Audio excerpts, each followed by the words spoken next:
Bienvenue chers téléspectatrices et téléspectateurs de la chaîne de télévision Isamarere TV. C'est l'heure du flash d'information sur l'actualité nationale au Rwanda et dans la région des Grands Lacs. Préparation et présentation, Abdou Nyameta.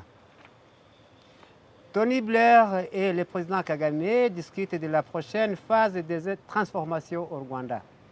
L'ancien Premier ministre britannique Tony Blair a rencontré le président rwandais Paul Kagame à Kigali la semaine dernière, bien sûr, pour discuter de la prochaine phase de l'agenda de transformation du Rwanda et des moyens de renforcer davantage la coopération en faveur des priorités de développement du pays. Dans un communiqué publié ce lundi dernier, bien sûr, le Tony Blair Institute for Global Change, TPI en sigle, a indiqué que cette rencontre avait réaffirmé son partenariat de longue date avec le gouvernement rwandais ainsi que son engagement commun à soutenir les réformes prioritaires et à contribuer à une croissance durable à long terme. Les discussions ont porté sur la prochaine phase de l'agenda de transformation du Rwanda, sur la manière dont le TBI peut continuer à soutenir les priorités du gouvernement et dans les domaines de la transformation numérique, de l'investissement, de l'industrialisation, de l'agriculture, de la santé, des compétences professionnelles et de la protection des services publics, a déclaré l'Institut.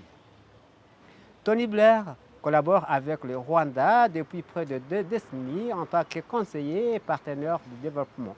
Depuis plusieurs années, il accompagne toujours les efforts du gouvernement rwandais visant à accélérer le développement économique, améliorer la gouvernance et attirer davantage d'investissements étrangers. Le Rwanda accorde la nationalité à 105 personnes originaires des 27 pays.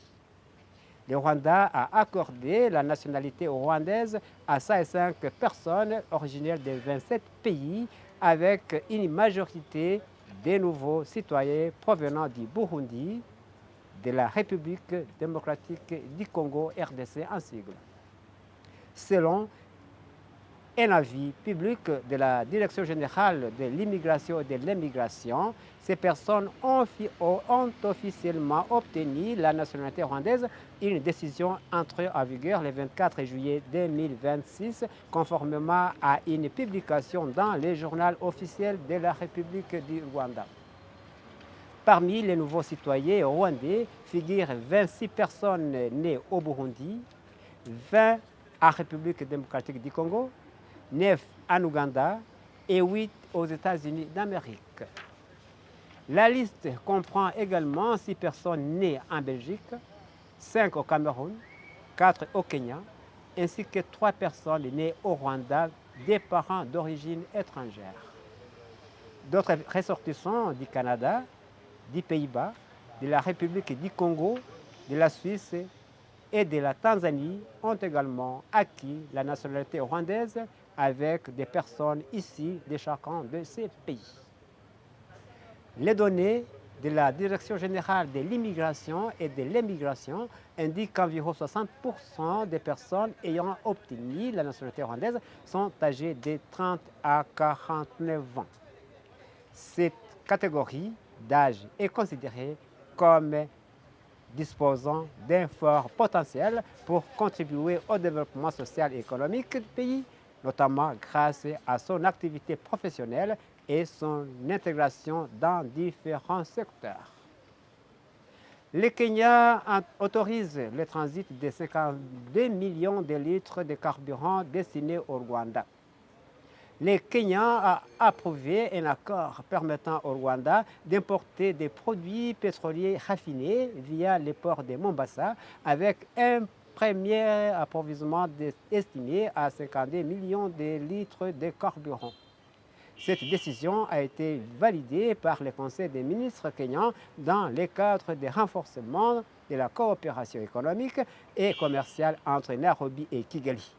L'accord prévoit que le Rwanda, pays enclavé, puisse utiliser les infrastructures portuaires et logistiques du Kenya pour faciliter son approvisionnement en carburant.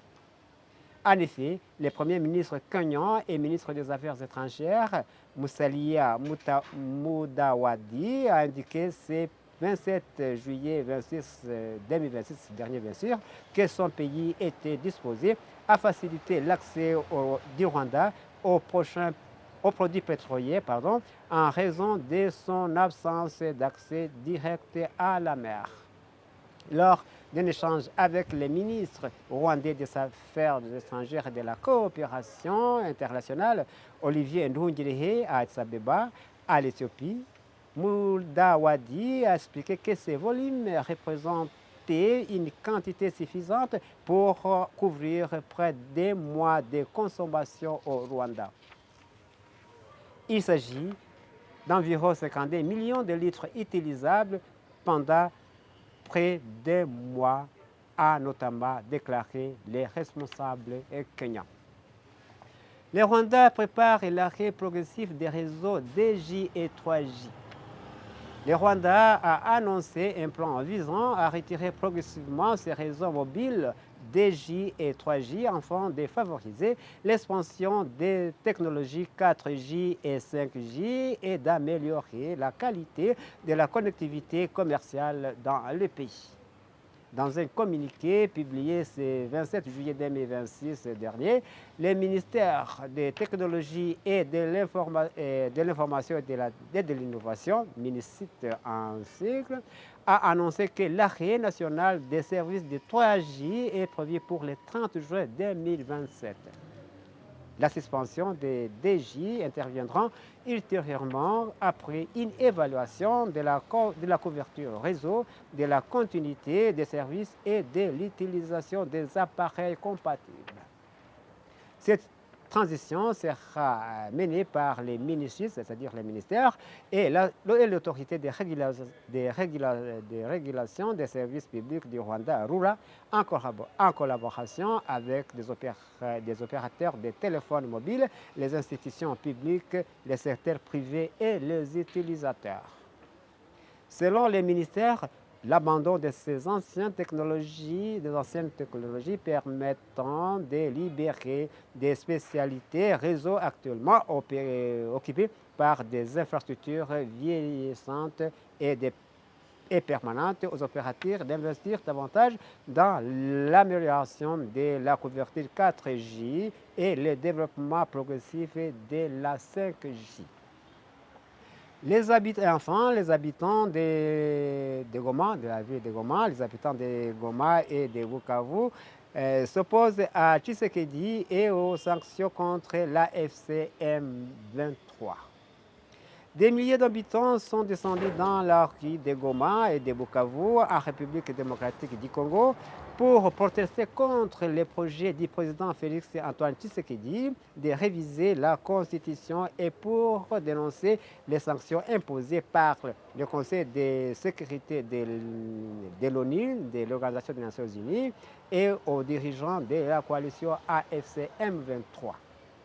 Ces manifestations ont été organisées par des groupes de la société civile de ces villes pour exprimer aussi leur désaccord face aux sanctions imposées par l'instance onusienne à Corneille Nangaa, chef de l'AFC M23, et au colonel Nzenze Imani, chef de renseignement de la coalition, et au général de brigade Charles C. Matama, commandant du MRDP Twirwaneho, qu'il juge partial.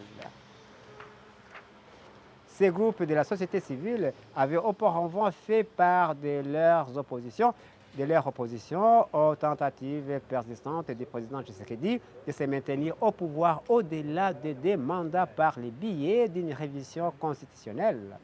Il lui reproche une mauvaise gouvernance et estime qu'il devrait quitter les fonctions pour laisser la place à un dirigeant compétent. Avant les manifestations le 27 juillet dernier, les responsables de ces groupes de la société civile avaient sollicité l'autorisation des maires des 2 villes pour organiser les rassemblements et garantir la sécurité des participants. Les maires s'étaient engagés à assurer cette protection. À la suite des campagnes, les sensibilisations, oui, bien sûr, à la suite des campagnes de sensibilisation menées par ce groupe, il est apparu clairement que les habitants des zones contrôlées par l'AFC M23 depuis le début de l'année étaient prêts à soutenir massivement les mouvements et à démontrer à Tshisekedi que le territoire sous le contrôle est stable, vraiment très stable, contrairement à ceux contrôlés par le gouvernement de Kinshasa. Et voilà, c'est la fin de ce flash d'information sur l'actualité nationale consacrée sur le Rwanda. Merci de nous avoir tenus compagnie sur la chaîne de télévision Isamariri. Prochain rendez-vous dans nos prochaines éditions dans quelques jours. Abdou Nyameta vous souhaite de bons moments. Merci aussi à Jibi pour la côté technique. C'était Abdou Nyameta, bien sûr. Au revoir. Yego niko kuri burya ngo ibirori byiza inama ndetse n'izindi eventi ubibwirwa n'akanyamuneza kari ku maso y'ababyitabiriye. Va ku giti rero Darumuno Catering Angel Limited ibaye igisubizo. Tugutegura amafunguro meza yo kwakiriza abitabiriye ibirori byawe nk'ubukwe, anniversaire, inama n'ibindi bitandukanye ku buryo batahana akanyamuneza. Dukorera i Kigali, ushobora kuduhamagara kandi kuri nimero ya telefone 0785165653. Waduhamagara kandi kuri 0782232292. Ushobora kandi kudusura kuri website yacu angelrestaurantkigali.com. Catering Angel Limited, igisubizo cya serivisi iboneye buri wese.